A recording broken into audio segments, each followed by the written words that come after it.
All right, here's a good question where you'll need to use either this formula or this formula. Pioneer wants to know how fast they're walking. So if it's speed, it's got to be this formula. And they're looking for their velocity, so that's what they're looking for. They say the radius is 30. That's what that is. And they say they count 37 revolutions in a minute. Now, I'd love to put that in there because that's an angular velocity, and that's what that is too. But the angular velocity must be in radians per some given time. And so I need to first maybe convert that. So let's say 37 revs in 1 minute. And why don't we convert that into hours? Because they want to know the speed in hours. So let's figure out radians per hour.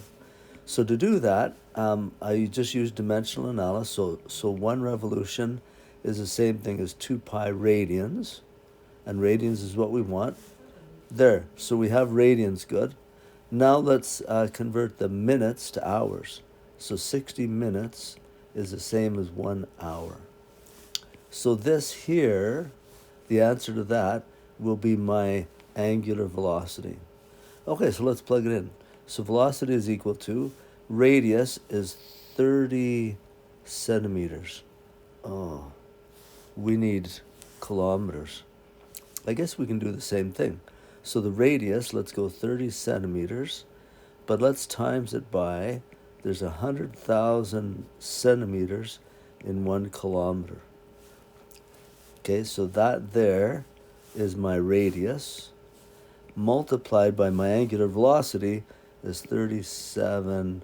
I'm not going to put the units in. I'll just put 37 times 2 pi times 60. And so in the end, my centimeters cancel, so my answer will be in kilometers per hour. So you just have to multiply 30 times 37 times 2 pi times 60, all divided by 100,000, and that should give you your velocity. Hopefully that helps you on that one.